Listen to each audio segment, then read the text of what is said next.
Dan ya sebenarnya yang bikin Mbak Nunung ngeh itu adalah suaranya gitu. Di sana tuh ada suaranya bapak sama ibu kos.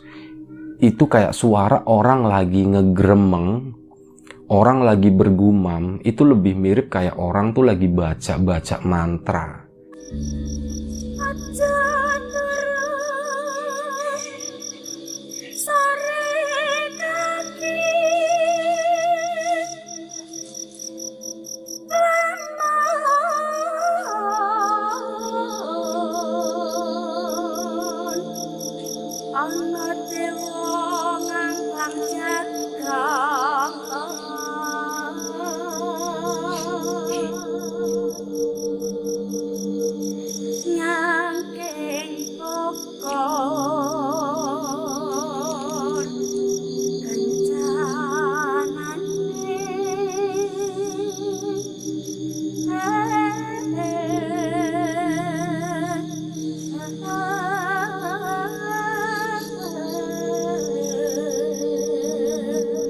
Ini adalah cerita ke-220 di Lapak Horor, dan cerita kali ini tuh masih mengangkat salah satu cerita kiriman dari kawan subscriber.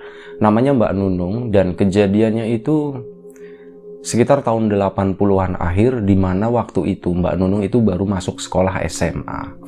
Tapi sebelum kita ke cerita, seperti biasa gue pengen ngucapin banyak-banyak terima kasih buat kawan-kawan subscriber semuanya. Terima kasih buat kawan-kawan yang udah ngasih support, udah ngasih dukungan. Terima kasih juga buat kawan-kawan yang udah ngasih like, udah nge-share ke yang lainnya. Dan gak lupa juga terima kasih banyak buat kawan-kawan yang udah ninggalin komentar. Terima kasih. Nah, sekarang gue sengaja ya recording tuh agak awal. Sekarang baru jam 9 malam lewat, jam 9 lewat 12 menit. Dan mungkin karena masih sore, kalau misal ada suara-suara dari luar yang ikut masuk, harap dimaklumi juga. Sama ada satu hal lagi, kalau misal di tengah-tengah cerita tiba-tiba gue batuk-batuk gitu, ya harap dimaklumi juga karena sekarang kondisi gue masih batuk, belum sembuh. Sama satu hal lagi, karena cerita ini menurut gue tuh cukup panjang, jadi gue akan coba bawainnya tuh serileks mungkin, sesantai mungkin. Jadi kalau nanti, ya semoga intinya tuh ini masih tetap nyaman didengerin sama kawan-kawan semuanya. Akhir tahun 80-an, menjelang tahun 90, Mbak Nunung masuk sekolah swasta. Yang kebetulan sekolahnya itu lumayan jauh dari tempat tinggal dia di kampung. Dan hal itu tuh memaksa Mbak Nunung untuk ngekos. Dan akhirnya ya udah mau nggak mau Mbak Nunung pun harus ngekos, harus nyari kosan. Nah, masalahnya adalah tahun 80-an akhir itu di daerah situ ya, itu masih sangat jarang yang namanya rumah kos-kosan, itu jarang banget. Dan biasanya kalaupun ada, itu adalah kayak satu rumah, satu keluarga yang memang ada kamar kosong. Ya udah cuman satu kamar itu doang yang dikosin kayak gitu. Dan hari itu Mbak Nunung nyari, akhirnya ketemu satu kosan, satu rumah, satu kamar, seperti yang gue bilang tadi. Jadi rumah itu adalah rumah yang termasuk tergolong besar di kampung itu, tapi nggak terlalu besar ya, maksudnya dibandingin sama rumah-rumah yang lain itu kondisinya yang termasuk yang bagus gitu.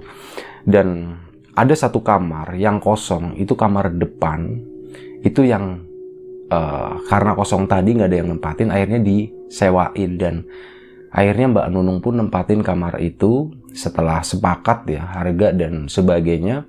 Akhirnya oke deh, Mbak Nunung nempatin kamar itu. Nah, rumah itu sendiri itu adalah milik satu keluarga, suami istri doang yang nggak ada anaknya. Jadi cuma tinggal mereka doang yang tinggal di situ. Mereka tuh usianya kurang lebih sekitar 50 tahunan, 50 lebih lah, ya 50 tahun. Dan ya mulai hari itu Mbak Nunung itu udah stay di situ. Setelah barang-barangnya diangkutin, akhirnya mulailah di situ. Itu sebelum sekolah masuk ya, mungkin sehari 2 hari sebelum sekolah masuk, kayak ya mungkin buat penyesuaian segala macam kayak gitu ya. Ya udah, Mbak Nunung di situ awalnya semuanya itu nggak ada apa-apa, semuanya itu baik-baik aja, nggak ada masalah sama sekali. Sampai akhirnya pada suatu hari Mbak Nunung itu lagi tidur dan dia itu bermimpi itu ketemu sama bapak dan ibu kosnya itu. Suami istri, mereka berdiri di depan Mbak Nunung, jalan ngedeket kayak gitu ya, dan seolah-olah kayak mau ngerangkul kayak gitu. Nah di situ ngedapet mimpi kayak gitu, Mbak Nunung tuh nggak berpikir yang macem-macem, nggak berpikir yang aneh-aneh, intinya kayak oh mungkin karena baru ketemu orang baru dan kebetulan bapak sama ibu kosnya itu perlakuannya itu baik ya, jadi itu kayak oke lah, jadi masuk ke alam bawah sadarnya, akhirnya muncul di mimpi. Mbak Nunung tuh masih mikirnya seperti itu awalnya. Sampai ada ya kejadian-kejadian lain yang nanti bakal gue ceritain satu persatu, yang akhirnya bikin semuanya tuh jadi terbuka gitu. Kejadian kedua ya, setelah yang pertama itu yang mimpi tadi. Yang kedua, pada suatu malam Mbak Nunung itu kayak apa ya, intinya begini. Jadi beberapa hari setelah tinggal di sana, Mbak Nunung itu akhirnya tahu kalau ternyata bapak sama ibu kosnya itu suka nyediain sajen atau sesajen gitu ya. Itu yang ditempatin di beberapa titik di rumah itu, di sudut-sudut rumah, di belakang rumah, di bagian halaman depan itu ada. Dan itu dilakuin kayak nggak setiap hari ya, tapi beberapa hari sekali itu dilakuin, dikasih seperti itu. Dan Mbak Nunung tuh sering ngelihat, oh ternyata ada sajen kayak gitu. Dan kejadian pertama yang dialami sama Mbak Nunung, suatu malam dia tuh lagi baru mau tidur ya. Ini udah masuk sekolah dan waktu itu masih sekitar jam 11 malam, dia belum tidur. Dia masih ngedengerin radio gitu kan.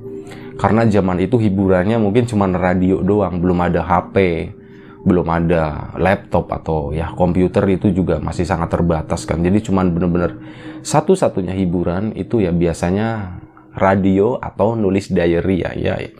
Buat angkatan-angkatan segitu pasti tahu lah waktu itu tuh kayak gimana kondisinya. Nah hari itu, malam itu, Mbak Nunung tuh lagi ngedengerin radio, dia lagi santai gitu ya, lagi tiduran gitu, ngeliatin lampu di langit-langit. Tiba-tiba dia tuh ngedenger ada suara gerupak-gerupuk kayak gitu. Itu mirip kayak suara tikus yang lagi ngorek-ngorek tong sampah kayak gitulah, gerubak-gerubuk kayak.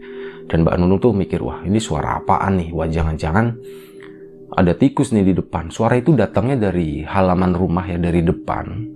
Kebetulan ya kamarnya Mbak Nunung kan paling depan dan di situ tuh ada jendela yang ngadep langsung ke halaman itu. Ya udah suaranya tuh makin kencang, gerubak-gerubuk. Akhirnya Mbak Nunung pun penasaran gitu, dia ini apa sih? Dia di pikiran dia tuh cuman kayak tikus got gitu ya, tikus yang gede yang lagi ngorek-ngorek sampah. Dia cuman itu doang. Dia tuh cuman pengen nengokin gitu. Pas nengokin, Mbak Nunung tuh kaget banget. Astagfirullahaladzim gitu. Dia langsung astagfirullahaladzim dan dia bener-bener lemes banget ngelihat apa yang dia lihat malam itu. Jadi Mbak Nunung itu ngelihat ada satu sosok perempuan yang kalau dilihat dari dalam situ ya,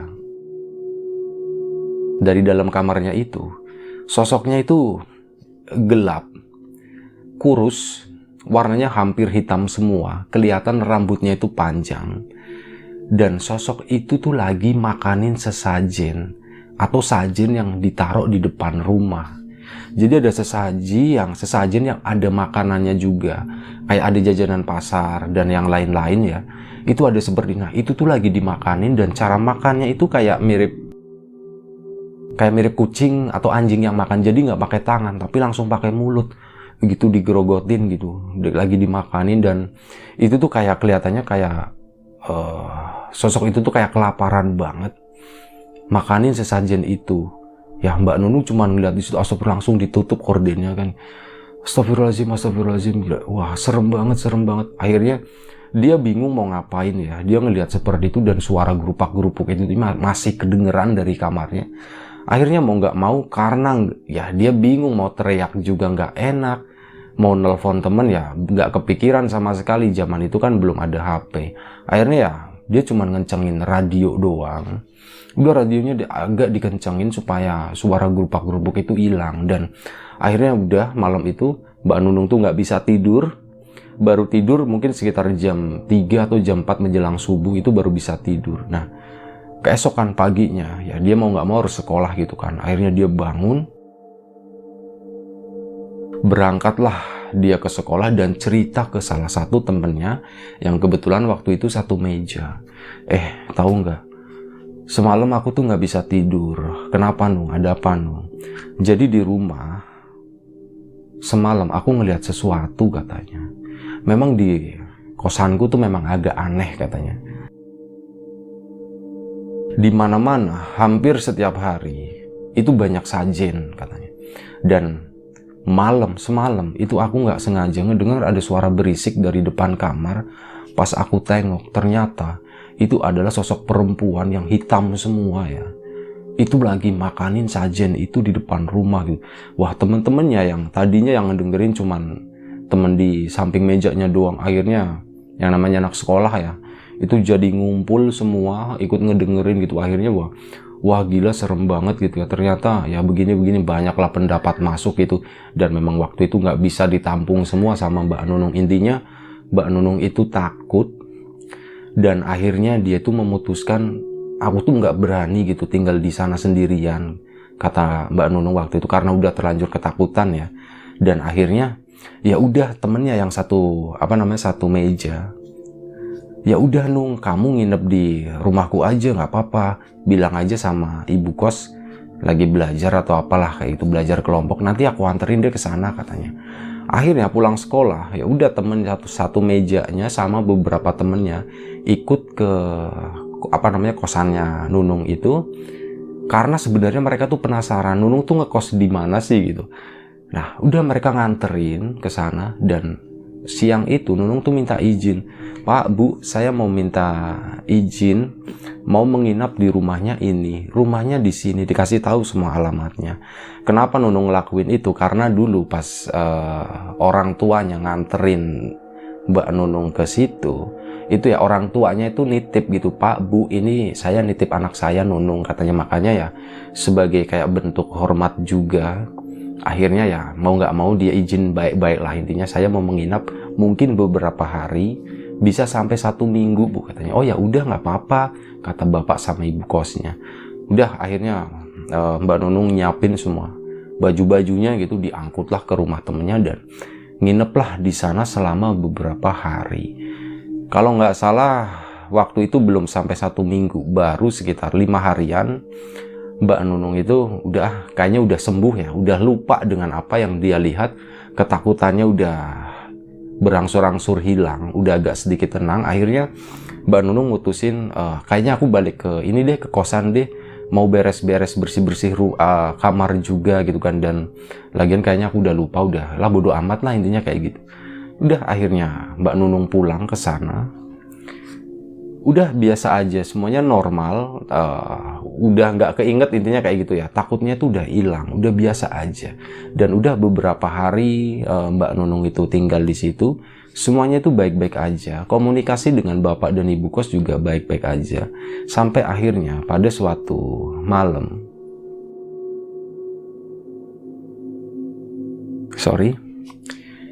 Mbak Nunung itu kembali ngedenger ada suara gerupak-gerupuk lagi. Suara yang serupa kayak binatang yang lagi ngorek-ngorek makanan. Tapi kali ini suaranya itu datangnya dari depan kamar dia. Suaranya deket banget, gerupuk-gerupuk gitu. Itu deket banget, bener-bener deket. Dan setelah dicari, wah ternyata suaranya itu di depan kamar dia. Dia udah ketakutan banget. dia tuh nggak berani ngapa-ngapain, nggak biar boro-boro buka pintu ya. Udah, dia naik ke tempat tidur, tarik selimut, kencengin radio. Udah cuman itu doang malam itu. Dia nggak bisa tidur dan suara gerupak-gerupuk itu tuh lumayan lama. Sekitar ada 1 jam lah. Itu benar-benar ngeganggu banget ya waktu itu. Sampai akhirnya sekitar udah lewat tengah malam, mungkin karena saking capeknya Mbak Nunung pun ketiduran.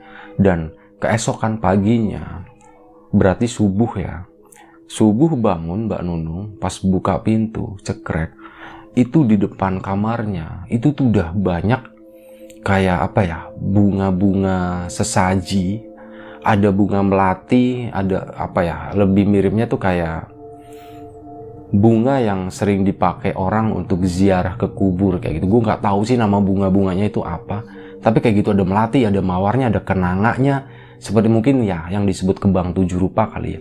Itu banyak berserakan di depan kamarnya Mbak Nunung. Di situ ngeliat, astagfirullahaladzim, ini apa lagi ya, kok banyak kayak gini di depan kamar. Ya udahlah, bodo amat gitu. Mbak Nunung ambil sapu, disapuin lah si kembang itu, disapu ke depan rumah, ke teras. Ya udah, diserok, airnya dibuang lah si kembang itu ke situ. Dan ya nggak terjadi apa-apa, semuanya biasa aja.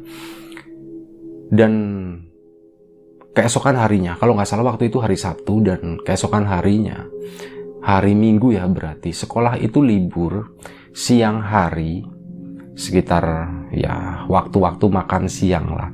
Tapi sebelum itu, jam 11 siang, Mbak Nunung lagi di kamar, ada yang ngetok, ada yang datang. Nung, ternyata itu suara ibu kos. Iya bu, dibuka. Iya bu, ada apa bu? Ini ibu bikin tumpeng, nasi tumpeng kecil-kecilan. Ini buat kamu ya, buat kamu makan siang, kamu gak usah beli. Makan di luar, makan ini aja katanya. Kata ibunya tuh seperti itu.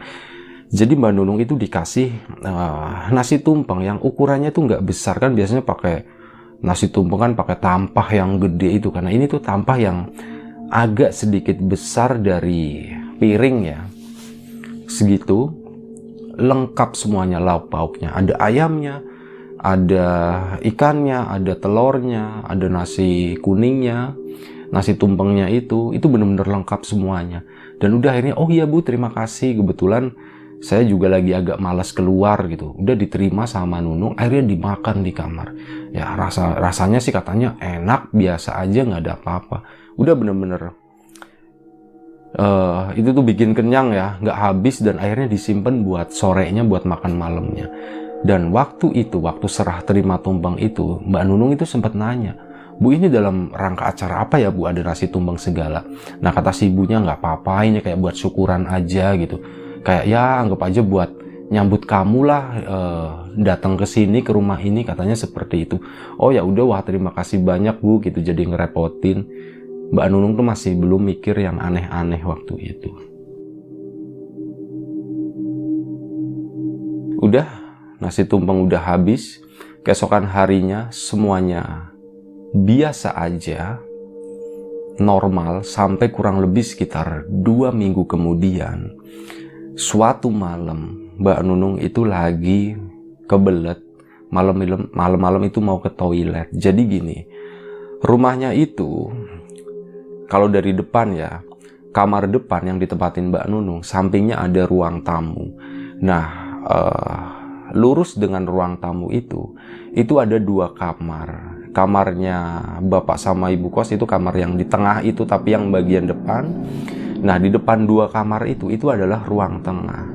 Setelah ruang tengah, di sana itu ada toilet, ada kamar mandi di situ. Nah, setelah itu ada tembok lagi. Nah, ke belakang sana itu ada kayak ruangan yang terbuka. Itu kayak semacam, kalau Mbak Nunung bilang sih itu kayak semacam taman ya. Taman tapi kecil, dimana di situ tuh ada batu besar sama kayak ada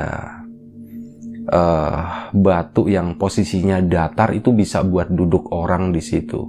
Katanya seperti itu. Nah, udah Mbak Nunung itu mau ke toilet, dan malam itu kan jadi pintu dari yang toilet itu ke arah belakang ya, yang nggak ada atapnya itu, yang terbuka, itu pakai pintu lama yang ada kacanya. Jadi kelihatan gitu. Nah, kaca tapi yang apa ya, yang agak burem gitu.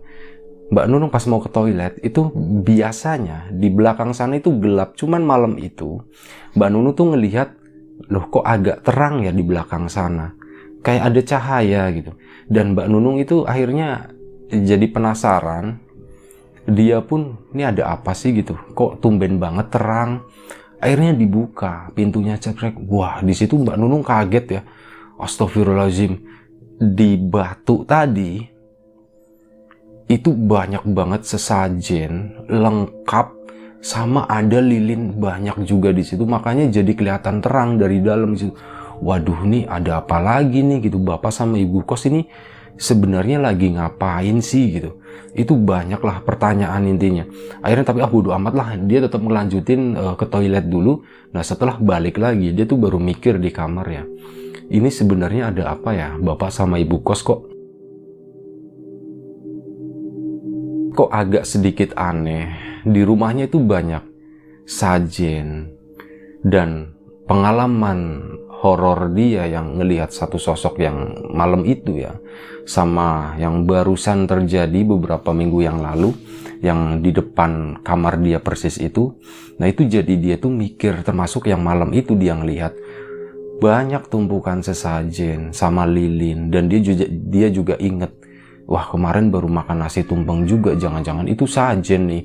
Udah pikirannya udah mulai agak sedikit kacau, tapi dia itu masih berusaha lah, udah deh biarin aja deh gitu kan. Yang penting dia nggak ngeganggu, dia nggak ada urusan sama sekali waktu itu. Jadi masih positive thinking lah waktu itu. Terus udah beberapa hari kemudian ada sesuatu lagi yang dialami sama Mbak Nunung. Jadi kejadiannya tuh sama. Dia mau ke toilet lagi. Malam hari waktu itu sekitar jam 1 malam. Udah lewat tengah malam. Dia ke toilet. Pas dia di depan toilet itu, dia itu ngedenger. Masih di belakang tuh masih ada cahaya. Cuman kali ini cahayanya nggak terlalu terang kayak sebelumnya. Dan ya sebenarnya yang bikin Mbak Nunung ngeh itu adalah suaranya gitu.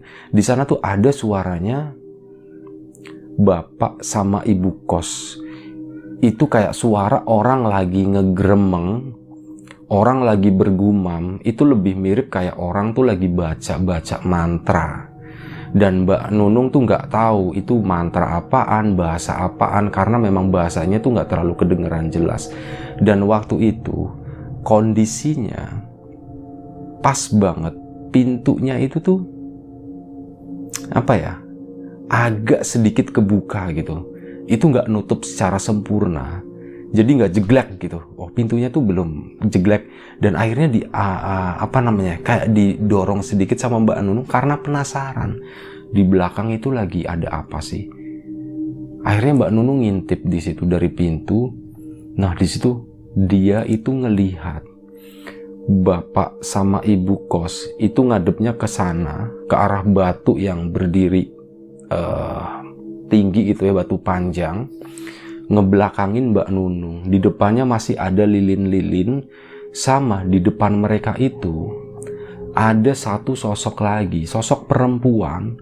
Dia pakai kerudung begini, posisi duduknya tuh kayak gini, kayak orang mau start lari ya. Kayak gini, tangannya nempel ke bawah, pakai kerudung, matanya tuh ngeliatin arah bawah ya, ke arah lilin situ. Dan satu hal yang bikin Mbak Nunung kaget lagi, sosok itu adalah sosoknya Mbak Nunung. Mukanya sama persis. Dan di situ dia kaget banget. Astagfirullahaladzim, ini apa lagi gitu. Ini beneran deh, aku kayaknya udah mulai ketakutan katanya. Ini udah di luar batas, kata Mbak Nunung seperti itu. Dan keesokan paginya Mbak Nunung itu kemas-kemas, bawa beberapa baju, nggak semuanya, bawa beberapa baju, dan dia pergi ke rumah temennya. Berangkat sekolah, rencananya mau nginep di rumah temennya. Sampai di sekolah cerita, gila, ini kayaknya makin kesini kejadiannya tuh makin aneh loh. Ada beberapa hal yang belum aku ceritain ke kalian. Diceritain lah, dikasih tumpeng. Terus yang dia ngedengar suara gerupak-gerupuk di depan kamar dia. Sampai yang beberapa hari yang lalu, dia ngelihat ada lilin-lilin, ada sesajen lengkap, sama yang puncaknya itu semalam. Dia ngelihat sosok dia sendiri itu lagi duduk di depan bapak sama ibu kos di atas altar ya, kayak altar batu kayak gitu. Di situ temennya tuh jadi ikut gimana ya? Mereka makin prihatin, mereka tuh makin ketakutan, makin prihatin. Ya udah Nung, beneran deh Nung, kamu nginep aja di rumahku deh, beneran itu nggak beres katanya. Kata teman-temannya tuh seperti, udah kamu nginep di rumahku aja. Akhirnya Nunung pun ke sana, dan sesampainya di rumah, tolong dong Nung ceritain lagi gitu. Temennya yang sebelumnya sama tempat Mbak Nunung nginep itu di tempat dia juga. Nah waktu itu bapaknya tuh datang, Pak, ini Pak, temen aku Nunung itu kayaknya lagi ada masalah di rumah kosan dia gitu. Akhirnya ceritalah si Mbak Nunung semuanya ya, dari awal dia ngelihat sesajen, ngelihat sosok, semuanya. Hal-hal yang aneh-aneh, termasuk yang pertama kali mimpi itu juga diceritain semuanya ke bapaknya temennya. Dan bapaknya temennya akhirnya nanya, kamu ngekos di mana Nung katanya. Oh aku ngekosnya di sini Pak. Ciri-ciri rumahnya tuh seperti apa? Rumahnya seperti ini. Nama bapak sama ibu kosnya siapa? Namanya ini sama ini. Wah di situ bapaknya tuh kayak, kata Mbak Nunung tuh apa ya? Kaget, kayak keluar keringat dingin. Dia tuh bener-bener kayak ikut terbawa gitu ya, ikut terbawa emosi. Sini Dek Nunung, Bapak ceritain ya. Jadi gini, bukannya Bapak mau berburuk sangka, bukannya mau ngejelek-jelekin orang, tapi Bapak itu kenal orang itu dari Bapak kecil. Oh ya Pak, katanya itu temannya Bapak. Mbak Nunung nanya, ya itu temannya Bapak gitu. Bukan, mereka itu adalah teman kecilnya Bapak saya, kakeknya si ini gitu. Hah, di situ Mbak Nunung kaget. Masa sih Pak gitu. Tapi mereka kan masih muda. Kenapa itu bisa teman kecil sama kakeknya si ini, Indah ya namanya, kakeknya si Indah gitu. Wah, itu dia ceritanya panjang. Jadi gini, orang itu, maaf ya Bapak nyebutnya orang itu aja karena Bapak juga udah hilang respect sama mereka sebenarnya. Yang tahu bukan cuma Bapak doang, tapi di sini ada beberapa orang yang tahu siapa mereka, sejarah mereka, apa yang mereka lakukan katanya. Jadi mereka itu adalah ya, mereka tuh melakukan sesuatu, mereka tuh mengamalkan ilmu, menjalani sebuah ilmu sesat, ilmu gelap. Itu supaya mereka tuh nggak mati-mati, supaya mereka tuh muda terus, usianya tuh segitu-gitu aja. Kayak gitu katanya. Wah, di situ Nunung jadi makin bingung gitu ya. Terus apa hubungannya sama Nunung Pak? Kok Nunung jadi yang sering diganggu? Dan ya yang terakhir yang Nunung ngelihat diri Nunung sendiri di depan mereka berdua itu. Nah itu dia Nak Nunung, Dek Nunung, hati-hati. Saran Bapak, kamu udah nggak usah pulang. Sekarang gini aja deh, saran Bapak ya, kalau mau didengerin syukur, kalau enggak juga ya Bapak nggak maksa, tapi beneran deh, mending ikutin aja. Jadi gini, kamu nggak usah balik lagi ke sana hari ini atau besok. Bapak antar kamu pulang ke rumah, kamu ceritain semuanya ke orang tua kamu. Bapak antar deh, sama ini juga, sama Indah, sama nanti Bapak bawa beberapa teman Bapak katanya. Oh gitu Pak, nanti merepotkan enggak Pak? Enggak, tenang aja kata bapaknya. Beneran deh, mau nggak kamu seperti itu? Njih Pak katanya. Iya Pak, saya mau gitu aja deh Pak. Akhirnya keesokan harinya Nunung izin sama sekolah. nggak masuk dan pergi pulang ke kampungnya, diantar sama bapaknya Indah itu. Ke sana diceritain lah semuanya ke bapak ibunya Nunung. Kejadiannya seperti ini, seperti ini, seperti ini. Termasuk diceritainnya siapa pemilik kosan itu, siapa pasangan itu, apa pasangan itu, dan ya apa yang sedang mereka lakukan.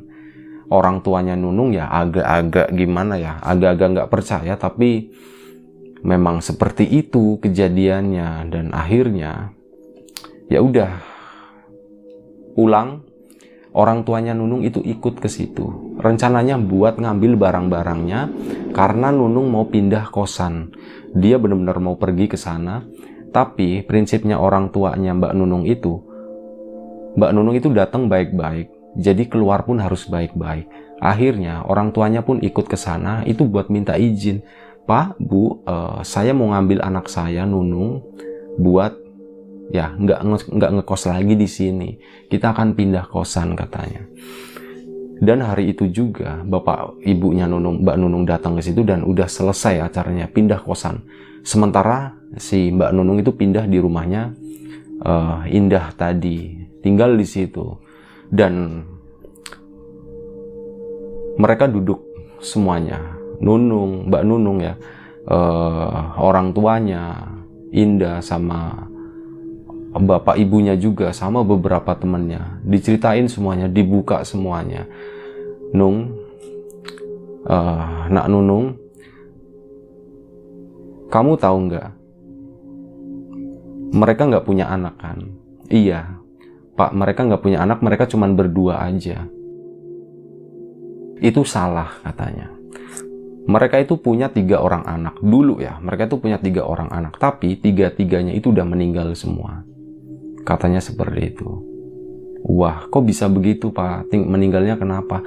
Ya anak-anaknya meninggalnya karena tua. Sementara mereka berdua, ya mereka masih hidup seperti itu. Tapi hidup dengan cara seperti itu. Hidup dengan cara ngorbanin orang lain. Hidup dengan cara numbalin orang lain. Nah, Nak Nunung ini jadi target tumbal selanjutnya. Nak Nunung waktu itu dikasih nasi tumpeng. Rasanya gimana? Enak nggak? Enak. Nah, itu tandanya cocok. Kalau misal nggak cocok, Nak Nunung makan itu bakalan muntah katanya. Tapi karena itu dimakan dan habis, senanglah mereka. Akhirnya ritualnya pun dilanjutin. Sampai akhirnya Nak Nunung itu ngelihat itu tadi, sosok Nak Nunung yang berada di batu itu. Itulah seperti itu katanya. Makanya udah alhamdulillah Nak Nunung itu terbuka semuanya, terbuka ke Indah, ke teman-teman yang lain. Akhirnya ya kita semua jadi tahu dan alhamdulillah Nak Nunung juga bisa selamat dari orang tadi. Nah, kurang lebih seperti itu ceritanya. Cerita ini terjadi di salah satu kota di Jawa Tengah yang kayaknya nggak perlu gue sebutin di mananya ya, karena dari gini ya, mohon tidak menanyakan lokasinya di mana, ininya di mana, ininya di mana. Informasi yang enggak gue sampein itu biasanya sengaja gue tutupin. Itu untuk menjaga privasi, untuk menjaga atau menghindari dari hal-hal yang nggak diinginkan. Kayak gitu. Termasuk kayak cerita yang judulnya Kawin kemarin, itu banyak yang nanya di mana. Dan ya itu aja, gue nggak bisa respon untuk hal-hal seperti itu yang menanyakan di alamat, karena di awal video juga udah dijelasin nama, lokasi, semuanya itu udah disamarkan untuk menjaga privasi itu tadi. Nah ya harap dimaklumi, dan gue mohon maaf kalau misal ada sesuatu yang nggak menyenangkan, ada sesuatu yang kurang enak didengar saat ngebawain cerita ini. Kita ambil sisi positifnya, kita buang jauh-jauh sisi negatifnya. Terima kasih banyak buat kawan-kawan yang udah mau nonton, udah mau dengerin video-video di Lapak Horor ini. Jaga kesehatan kawan-kawan semuanya. Sekali lagi terima kasih banyak, mohon maaf sebesar-besarnya. Assalamualaikum warahmatullahi wabarakatuh.